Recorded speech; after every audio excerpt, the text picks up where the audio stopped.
He's home, you know, him up there in that bloody great castle. 2 weeks and we've not had one sighting. Miss Eden Sinclair pretended to tug her earlobe and then forced the small plug of wax in tighter. Old Mrs. Radcliffe tended toward yelling when she was excited, and Eden's hearing was excellent. In fact, beyond excellent, therefore she needed the protection the wax offered. "The new Duke of Raven, do you mean? Is he in residence? It was my belief he hasn't lived there since he was a young boy, or so Devon said." Eden looked out the cottage's only window, but could see nothing in the darkening sky. However, she felt the huge castle that dominated the landscape loom above them. The people of Crunston Cliff had lived under its shadow for hundreds of years, and most especially the Sinclair family. Sensing she had a willing audience who was happy to indulge her favourite pastime of gossiping, Mrs. Radcliffe attempted to straighten her stooped shoulders as she rocked back on the heels of her soft, worn leather boots.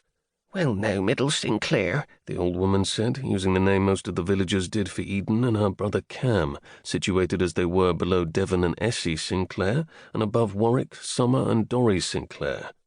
"You'd be right in stating that fact. The young Duke was driven from his home at 10 years of age by that vile, perfidious father of his, and he never returned, even when the old Duke demanded he do so. In fact, he went away to war, and has only now ventured home, nigh on 11 months after his father's death."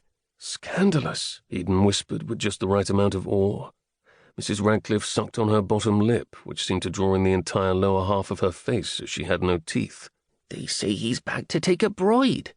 "She'll be one of those titled, well-bred ladies who have fluttering eyelashes and white skin." Eden gathered her basket off the table. "He won't settle for just anyone." "Rather it was you, do you, Middle Sinclair?" "Not likely," she answered, moving around Mrs. Radcliffe's small cottage, making sure everything was clean and the old lady's supper was laid out ready for her when Eden left. "I'd rather marry Elijah Barry." "He's 70. Mrs. Radcliffe cackled. "Which should leave you in no doubt of my feelings regarding marrying the Duke, Mrs. Radcliffe."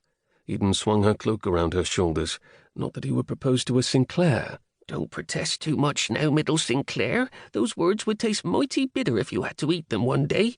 Plus, there's that business between your families." "What business?"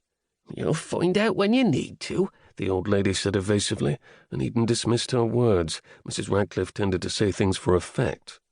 "And remember, child, your father was a gentleman, so there's no reason for you not to marry a duke if it's your wish to do so." The old lady settled herself in her chair before the fire.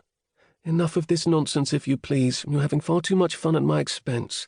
Eden bent to kiss a wrinkled cheek. "And I must be away before someone comes looking for me." "Lord, look at the sky. 'Tis close to full darkness, and you have to ride the cliffs to reach your home. Go now, before one of your brothers comes searching for you, and shame on me for keeping you so late." "Dev will be looking after the others, and Cam, well, Cam could be anywhere," Eden added as she felt a weight settle in her chest.